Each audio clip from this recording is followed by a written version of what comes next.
anak kira duwe buyut yang ngormati buyut kula sampai kiamat. Tugasnya sira jadi hamba sahaya, tugasnya kita lan turunan kita jadi raja, jadi wong mulia. Ini ajaran Islam apa ajaran Habib? Ajaran Islam apa ajaran Habib? Ajaran Islam apa ajaran Habib? Ajaran Islam. Siapa saja dia, dari siapa dia dilahirkan tidaklah penting, tetapi yang penting bagaimana dia nanti menatap kehidupan. Kalau dia belajar kemudian pintar, dia bisa jadi presiden di Indonesia walaupun dia hanya anak petani dari Purbalingga, walaupun dia hanya anak seorang pedagang kecil di Purbalingga. Kalau dia kemudian masuk STPDN, dia bisa menjadi bupati di Purbalingga. Siapapun dia, walaupun dia hanya anak seorang yang mencari limbah, pemulung, tapi dia kemudian masuk TNI, dia jadi jenderal, kemudian dia menjadi panglima TNI. Itu adalah ajaran Islam. Dia bisa jadi jenderal, dia bisa menjadi AKBP, dia bisa menjadi kolonel, walaupun hanya anak seorang petani yang tidak punya sawah. Petani nyambut tapi abai nyelengi be alhamdulillah duitnya gena sekolah ning akpol, duitnya sekolah ning perwira, akhirnya jadi jenderal. Maka di dalam ajaran Islam dan ajaran Pancasila tidak dinilai dia dari keturunannya, tapi dinilai dari prestasinya. Ini ajaran Islam sesuai dengan ajaran Panca. Tapi ajarannya rasis, kabib lamun uang dudu turunan kabib, uang lanang ora bisa ngawin turunan kabib. Kenapa ora bisa? Karena kita mah turunannya Nabi. Jere siapa sira turun Nabi? Jere bapak kula. Bapak nirani jere siapa? Bapak kula nih ya jere bapak tua kula. Bapak tua kamu kata siapa? Kata, tapi saya minta buktinya. Tidak ada bukti. Saya minta dalilnya. Tidak ada Saya minta tes DNA, hasil tes DNA-nya haplogrup G. Orang yang bukan hanya mereka bukan keturunan Nabi, tapi juga mereka bukan orang Arab. Leluhur mereka orang Kaukasia, orang Turki yang tidak punya tempat. Mereka hidup nomaden, kemudian mereka tinggal di Kaukasus, kemudian dihancurkan, menyebar ke India, menyebar ke Pakistan, menyebar ke Eropa, menyebar ke Yaman. Dari Yaman pindah ning Indonesia. Ning Indonesia ngaku putune Nabi. Jadi wes ibu-ibu nurut ning kiai-kiai desa, nurut ning kiai-kiai ning desa kita ana sing ngajar Fathul Qorib ning musola. Wonge 5 sing ngaji, sing siji ngantuk, sing siji izin. Tinggal wong telu, sing telu ning ngantuk. Ngajar Fathul Qorib kiai, dia yang ngajar ngaji, dia yang bawa kopi. Dia yang ngajar ngaji, dia yang bawa kopi. Kadang-kadang diamplopin yang ngajinya, saking pengen ngelihat orang itu masuk surga, sampai dia kiai ngajar ngaji, gawa kopi, gawa kue, gawa amplop maning. Alhamdulillah. Itulah orang-orang ikhlas. Lah sekarang Bu, karena mereka sudah tahu bahwa mereka itu gagal jadi keturunan Nabi, ngegawa-gawa Wali Songo supaya gagal jadi turunan Nabi. Kata mereka Wali Songo juga sama turunan Baklawi. Padahal dari zaman dulu mereka menghina-hina Wali Songo, keturunannya tidak ada. Wali Songo keturunannya terputus. Tapi sekarang sudah diteliti mereka bukan cucunya Nabi. Mereka katakan Wali Songo itu keluarga mereka, Baklawi.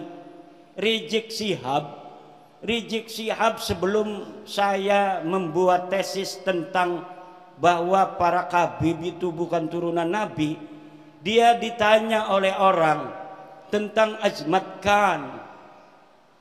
Dia jawab, saya bukan ahli nasab, tanya saja itu ke Rabitah Alawiyah. Sekarang dia ketika nasab Habib ini sudah putus, gagal jadi putune Nabi, dia kemana-mana kampanye, ceramah muter-muter mengatakan bahwa Wali Songo Sunan Gunung Jati, anaknya yaitu Sultan Hasanuddin adalah merupakan keturunan dari Baklawi sama dengan Habib-Habib. Iki arane pengen ngegawa Wali Songo rungkat kayak dewekanane. Mereka sudah rungkat, mereka tidak sudi, tidak ridho. Kalau hanya mereka yang rungkat, mereka juga ingin bawa-bawa Wali Songo yang asli putune Nabi. Wali Songo asli putune Nabi. Pengen supaya Wali Songo juga sama-sama putus nasabnya, sama-sama rungkat nasabe 2024. Ning dindi ceramah muter-muter pakai takbir lagi, salah pakai takbir. Saudara-saudara, Sunan Gunung Jati punya istri Nyai Rara Santang, takbir. Ligane salah. Nyai Rara Santang itu bukan istrinya Sunan Gunung Jati, tapi ibunya Sunan Gunung Jati. Udah salah pakai takbir. Takbir. Marah anak-anaknya keturunan Sunan Gunung Jati, akhirnya minta maaf. Saya mohon maaf. Sekarang dia ngomong lagi bahwa Sunan Ampel adalah anaknya Sunan Gresik. Salah maning bae. Kalau di Banten dia takut sama cucu-cucu Sultan Hasanuddin seperti saya sampai dia minta maaf. Sekarang saya tantang cucu-cucu Sunan Ampel yang ada di Surabaya, bisa tidak mereka membuat Rizik Syihab minta maaf kepada keturunan Sunan Ampel Surabaya?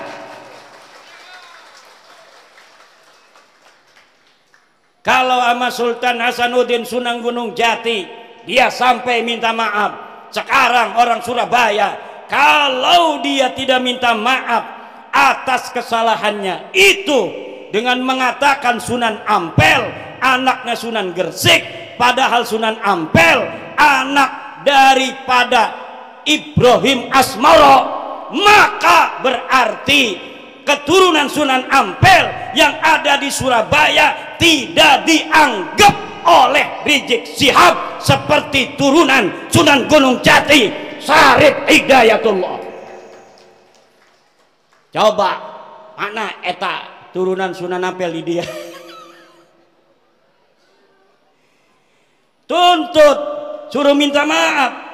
Bukan bapaknya Sunan Ampel Ibrahim Asmoro Kondi.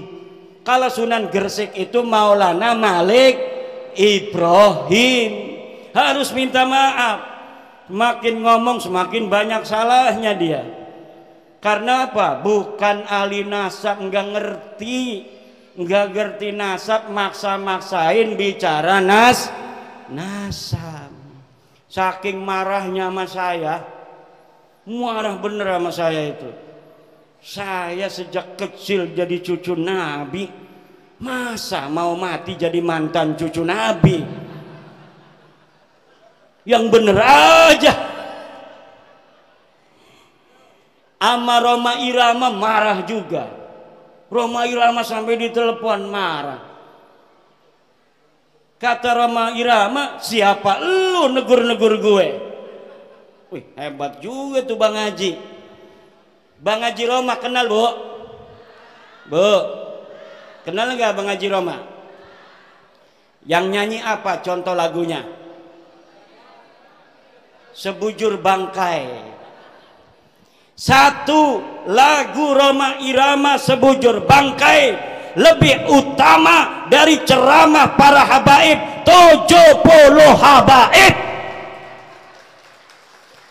Satu lagu Sebujur Bangkai Roma Irama lebih mulia dan lebih manfaat bagi umat Islam daripada ceramah 70 habaib.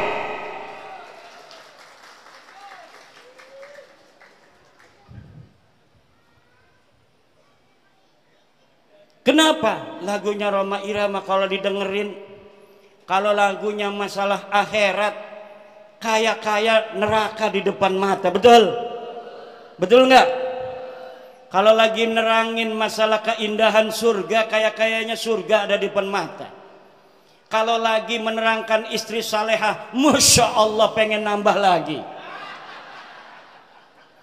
Setiap keindahan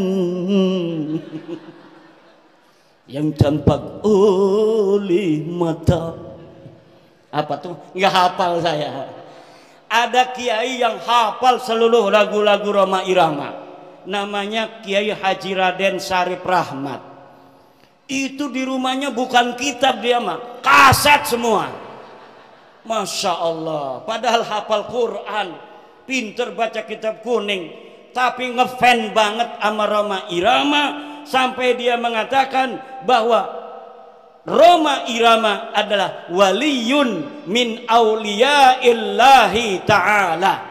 Roma Irama adalah waliyun min auliyaillahi ta'ala. Coba kita lihat, umurnya sudah 80 tahunan.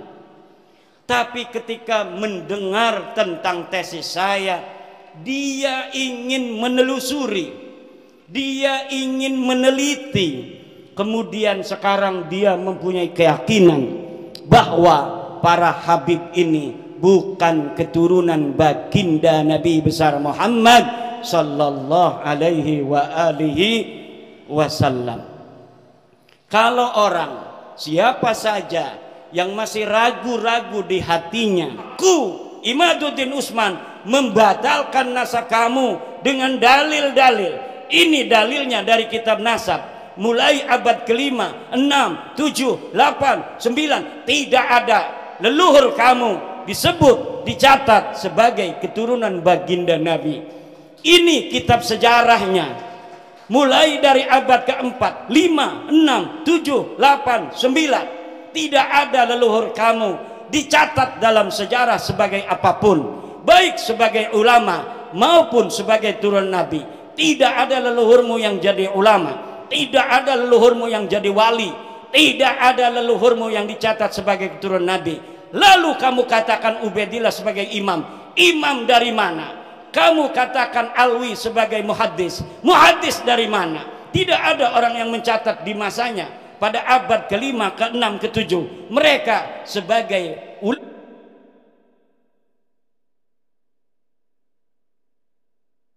ulama, mereka sebagai muhaddis, mereka sebagai turun Nabi. Teu aya pokok nama teu aya.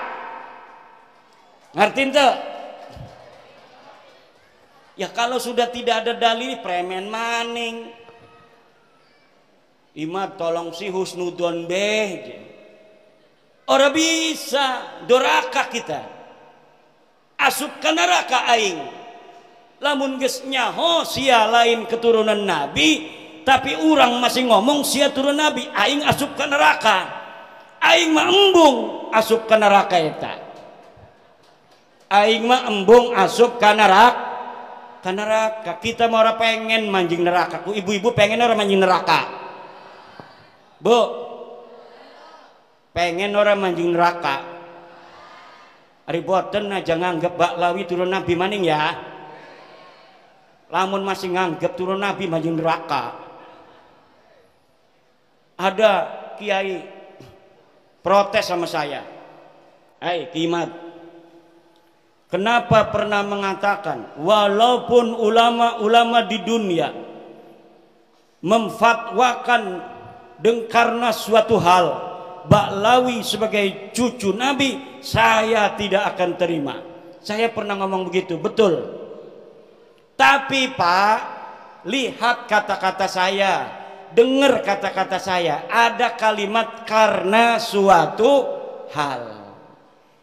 Kalau ulama-ulama sedunia berfatwa memfatwakan karena suatu hal Baklawi sebagai cucu Nabi, saya tidak akan terima. Itu kalau dia berfatwanya tidak pakai dalil.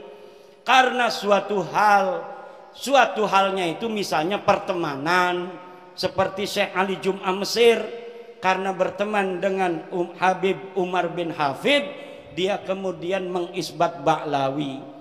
Syekh Ibrahim bin Mansur karena dia sama-sama nasabnya putus, dianggap putus oleh orang Arab, haplogrupnya juga bukan J1 Ibrahim bin Mansur. Akhirnya Ibrahim bin Mansur sekarang membantu Baklawi, Baklawi membantu Ibrahim bin Mansur. Itu namanya karena suatu hal.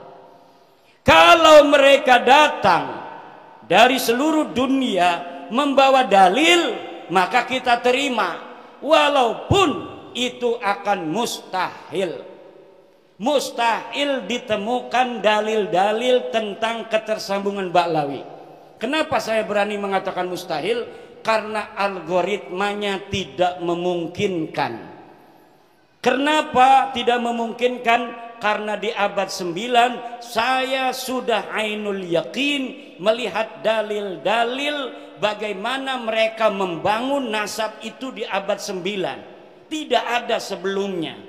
Maka tidak mungkin akan ditemukan dalil di abad ke-8, dalil di abad ke-7, dalil di abad ke-6. Tidak mungkin ditemukan karena algoritma pembentukan, pabrikasi daripada nasab mereka hanya baru ada di abad 9. Kalau sampai mereka bawa manuskrip katanya abad ke-6, ke-5, saya pastikan itu manuskrip palsu. Apakah ada buktinya? Woi Kiai ngomong manuskrip palsu, manuskrip palsu. Saya sudah menemukan banyak pemalsuan-pemalsuan di dalam sejarah Baklawi. Saya banyak menemukan banyak pemalsuan dalam kitab-kitab Baklawi, seperti kitab Abnaul Imam yang ditulis abad kedua Hijriah, lalu ditambahin di abad ke-5, kemudian dikatakan sebagai kitab abad ke-5. Padahal kitab itu ditambahin lagi pada abad ke-11, pada abad ke-13. Jadi apa yang tercatat di dalam kitab Abnaul Imam bukan semata-mata abad kedua, bukan semata-mata abad ke-5, bukan semata-mata abad 11, bukan semata-mata abad ke-13, dan bukan semata-mata dicetak pada abad 15 sekarang. Ini baru dicetak. Tetapi dari banyaknya penulis dari satu masa ke masa yang lainnya, tidak ada dibedakan ini catatan dari abad 2, ini catatan dari abad 5, ini catatan dari abad 11, ini dari abad 13. Tidak dibedakan. Kalau kita ngaji kitab Fathul Qorib, ada matan takrib, ada Fathul Qorib. Untuk membedakan matan dan sarahnya itu ada dalam kurung. Kalau yang dalam kurung itu matan, yang selebihnya itu sarah. Tapi dalam kitab Abnaul Imam tidak dibedakan mana karya Toba-Toba, mana karya yang lainnya. jumlahnya semuanya ada 4 orang, 5 dengan muhakkiknya. Mereka telah mencetak kitab dengan ditambahi, kemudian diasosiasikan nama ulama tertentu yang ulama itu tidak mencatat daripada apa yang mereka tambahkan. Masih banyak lagi ibu-ibu, bapak-bapak, karena ini udah sore, insya Allah nanti kita akan bisa berjumpa kembali. Kita berdoa, ibu-ibu panjang umur, sehat badan, banyak duit, banyak duit, banyak duit, anaknya soleh solihah, bapak-bapak juga semuanya banyak duitnya. Ini yang hadir di sini dan anak keturunannya ila yaumil qiyamah jadi orang kaya raya semua, jadi orang yang berilmu semua, jadi orang yang berpangkat tinggi semua, bermanfaat dan menjadi pahlawan untuk generasinya masing-masing. Allahumma